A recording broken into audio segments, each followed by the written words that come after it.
దాదాపు 45 లక్షల మందికి ఆరోగ్యశ్రీ పథకం కింద ఉపయోగపడ్డాయి. ముఖ్యంగా ఇందులో దాదాపు 13,421 కోట్ల రూపాయలు ఖర్చు చేయడం జరిగింది. అంటే సంవత్సరానికి యావరేజ్న 3,500 కోట్ల నుంచి 4,000 కోట్లు.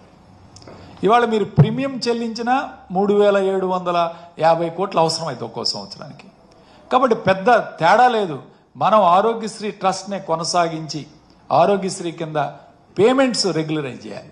హాస్పిటల్స్కి ముఖ్యంగా పేమెంట్స్ ఇవాళ దాదాపు 3,000 కోట్ల రూపాయలు పెండింగ్ పెట్టారు.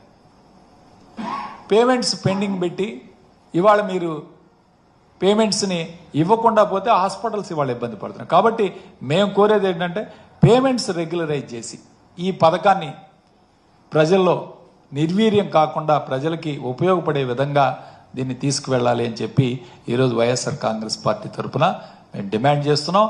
అట్లానే చంద్రబాబు నాయుడు గారు, మీరు సూపర్ 6 పథకాలు ఎలా ఇంతవరకు అమలు చేయలేదో, ఎలా అయితే సూపర్ 6ని 6 కొట్టారో, ఇవాళ మీరు ఎంతవరకు ఈ బీమా చెల్లిస్తారు, ఎంతవరకు ఈ యొక్క ఇన్సూరెన్స్ కంపెనీలు ప్రీమియం చెల్లిస్తారో ఒక్కసారి మీకే తెలియాలి. ఈరోజు అర్థం కావాలి. ఎందుకంటే చంద్రబాబు నాయుడు మీద నమ్మకం లేదు.